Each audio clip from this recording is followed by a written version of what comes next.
So yeah, thoughts were really whack out there, and then I was really like, there's no way I'm doing the third one after this experience. Like, no way, it's just way too hard on me. There's no way I'm doing the third one.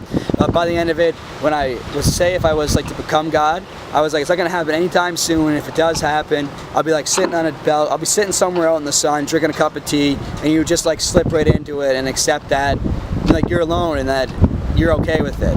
But the hardest thing with me is the fact of my family not being my family, you know what I mean? Like, it was just a really hard thing to really wrap my head around, that you could really just be the only thing that's actually alive, and that the whole world around you created to just entertain yourself. It's like, it's a hard pill to swallow, a big pill to swallow. First, if you talk about like being God, people are like, oh, that'd be awesome, whatever I want, when I want it, but they don't think of the aspect of you're all that there is. You know, it depends what your belief is too. Like, I don't know, I would hope to believe that there is more than one God, because that would be cool. It'd be cool if we were all gods flying around this and that, but I don't know. After this experience, it kind of made me just want to be myself, just want to be Adam and enjoy life day by day, and not so gung-ho to become a god. So it was good. It you know what I mean? By the end of it, it made me just kind of like appreciate what I have again more, grateful. Once again, missing my mom immensely, way more this time, because I'm like, fuck, man, I don't know what I would do without her. Like, well, I love her to death, you know what I mean? Like, I remember just thinking about her and like wanting to cry how much I cared about her. You know what I mean? So we did the ayahuasca 2 days in a row, so this is the second one. Third day we got a day off, we went to eat a full meal that day. It might sound weird, but man, it was awesome, because you only got to eat breakfast every day pretty much. So in this day we got 3 full meals, so you're like, praise the Lord. That was amazing. So yeah, they took all of our cell phones too, all of our technology, and it might sound, probably sounds normal, absolutely dying for my phone at this point. Didn't realize how much I value technology and connection to people. Like, now I value all my technology, all my Netflix. I'm grateful for it, and not that I don't want to be a slave to it, but appreciate what you have is definitely a big thing. So we went in for the third ceremony. This is the last one. Oh yeah, during the second ceremony, I was visited quite a few times because I was having a rough time by the helpers, but they always knew what to say. Like, I remember there was a point he's rubbing on my heart, and he's like, you are holy, and he's like touching my third eye. He's like, when you open up here, the universe will open up here, and then you'll have what you want. And I felt like, so during this trip too, I felt like my ability to manifest the life I want, you know what I mean, my dreams, I felt like I was creating the life I wanted right there and then, had complete faith that everything I need and want is just going to appear for me when I get home. So the third trip, they gave me the biggest dose of ayahuasca that I had yet. So I was like, okay, I'm kind of ready for it, because then I eventually was like, I'm going to do the third ceremony. But this time I asked Mother Ayahuasca to take it easy on me. And just to heal me physically and to show me healing techniques, because I feel like I got the answers for the God stuff. I was like, nope, don't want to go down that hole no more, I'm good. So this one I had a lot more visuals, but it was just a lot of geometric visuals, and like it started getting a little intense, but then I heard Mother Ayahuasca, it was like, no, it's okay, you'll be fine, you know, and just go with it. So the whole time I'm just seeing lots of visuals, you know, lots of stuff.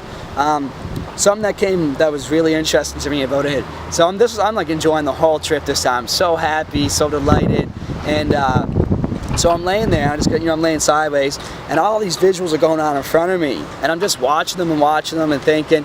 And then I say to myself, I go, holy fuck, man, this is amazing. And then it's like my mind explodes out of my body, and I have this like psychedelic trip in front of me. I'm like, this is so amazing. It's taking up, you know, in almost all my mind just to look at it. Like, I'm just shocked by it. But then I'm analyzing what I'm seeing here, and I'm having a huge mind trip that's like I have another voice in my head. So it's like I'm experiencing this, and it's like so, you know, my whole mind's into it, so crazy, but yet I'm analyzing, thinking it. So it's like this was like in my body, but my mind was out here, and I had a hard time, like, it's like I was putting my mind into my body, and it was kind of hard at first. I was like, this is kind of like, I'm all over the place, but then I kind of like, you know, I smashed it all together, and I was like, this is such an amazing experience to be able to see all this rich visual stuff in front of us and still think and analyze it inside. Like, I don't know, I just really blew my mind in that sense. Might sound weird or whatever, but so lots of healing. There's points like my neck's healing, and I can literally feel it's like a string. It's like hot energy, like just pouring out of me. I can feel the kink in my neck just pulling out of me. But I was seeing this black and orange. It was like an energetic parasite was living in me. It was black and orange, and it was just being released and pulled out and just feeling so good. And then, so I asked her to show me the healing techniques. I was told I was going to work with a lot of symbols by other psychics. And so like I'm starting to see symbols like on like a flickering through. It's like just so much like on a reel, just these symbols, you know, these balls just rolling around with all these symbols. So it's like so much of them that I can't really contain any of them, but I know that they're kind of going to my subconscious mind. But the biggest thing that came to me was I met these entities. One of them is like straight up my homie. Me and him got super tight.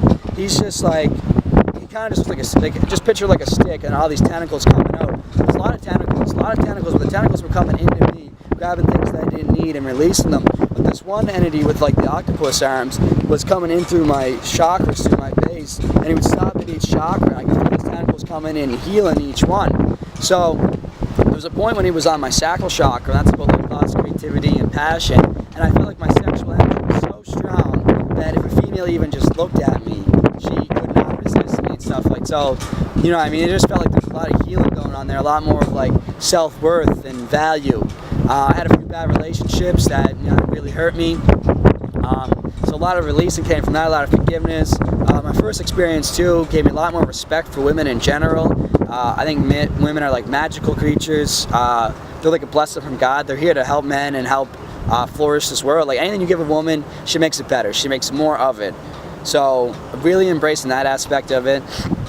So the cool thing is, back to the entity that I met, this one that I felt like he's like my homie basically. He lives with me, he lives within me. He goes to each chakra, heals each chakra, but he also helps me reach out and grab what I need and manifest it towards me. So I met him, and he was like really like, I don't know, like I say, me and him are like homies, tight as can be. Still feel him every day I still feel this guy. And then I met another one, and where he was like, he cast a net over me, like a 4x4 kind of like a cross, cast a net over my body, and he was like protection, you know what I mean? So he's just like, nothing's getting in and only goodness is there. And then the third guy was like little spearheads, and he came in, but he was a little bit more, you could feel him more. He was kind of like coming in and picking, but he was all in your lower chakras. So you could just feel a lot of gurgling, a lot of releasing going on down there. But then what they told to me is that you can call upon us for your healing. So you're doing energetic healing, this and that, you can always call upon us, you're always with us. And just recently, from meditating a few days ago, I actually met another guy who's just like, it's almost like a human, but he's no facial features, like all rounded arms, almost like a starfish kind of. But he's like, he was all blue, but he can grow big, and he like engulfs you within him, and it's just like a powerful healing. So I don't know, I guess it's weird. I guess I'm getting more connected, and that I met these entities, and so that's part of the reasons why I chose, when I got home, to move away from the name Reiki. I was told by a lot of people who have done healing on, like psychics, other energetic healers, that I do more than Reiki. So they told me for a while I meant to eventually find a new name my own thing. So I felt after meeting these entities and having like my channels cleared, a thing that the shaman said too, the third time you do ayahuasca, that you're able to send healing energy to people while you're on it, and now you can heal yourself and heal others more. So I really kind of took that to heart. I did some bit more in searching. I asked like, what could I call it? And then alignment came to me, and I was like, well, realignment, energetic healing. That's kind of always been a thing when I do healing on people. I always feel like I'm realigning the chakras, realigning your energetic fields, your meridians, and just getting the energy flowing more. So that's why I really decided to change the name of my healing when I came home. I still feel like it's a bit of a step. Some people may enjoy, may not like it, but anyone that I've ever had on my table, they've enjoyed it. But a big thing that came to me too, it's not all about just energetic healing. I've realized since I've come home, a lot of people have been opening up to me more lately, more comfortable, talking to me about things that are bothering them in their lives, and I've been able to help people with it, kind of like what a psychologist would do or a talk therapist. And since I've been home, it's like I got like armor on my heart. I'm so much more happy. It's like if you come at me and you're mad at me, it's like I can see the hurt in you, and instead of me getting mad at you and defending myself, I'm just just going to give you love, and I want to help you, and so you don't feel so bad. All I want to do is just help people and give more. Like, and I wish everyone could feel how I feel after this experience. I feel like my heart is like golden, like it's concrete, that it can't be hurt by anything anymore. I've been having a lot more faith in general of things. Like, came home, didn't have a job, I didn't know how I was going to pay my bills, didn't know how anything was going to work out for me, but I kept faith that the universe was just going to provide something for me. And then I got a text from a friend of a boss of mine who needed help landscaping, and gave me a job for $14 an hour, and he can work around all my casino jobs, my casino shifts, so it's absolutely perfect. I can pretty much almost work as much as I possibly can now. Landscape jobs even easier. Besides that, everything's working out. I'm going to evolve. Just so much more happier. Like, I just appreciate my life so much more, and extremely grateful, fortunate, and it's truly a medicine. It's not a drug. Like, yeah, you're gonna get euphoric effects, you're gonna see things, but you gotta deal with shit in your subconscious mind that's been bothering you. You might not realize it's affecting your life, this and that. Like, I release so much, I feel so good about everything. So, I really recommend it. I'm just trying to think of like anything else that I could possibly add to it. Oh yeah, so afterwards we went and did social work. And we went to like an old folks home and like a facility for mental health people. And we just went and volunteered our time and helped those people out. And it's kind of like, they say it's the last part of the ayahuasca ceremony, the ayahuasca thing. Not everybody did it. Only me and Ricky actually did it. But seeing what they live like and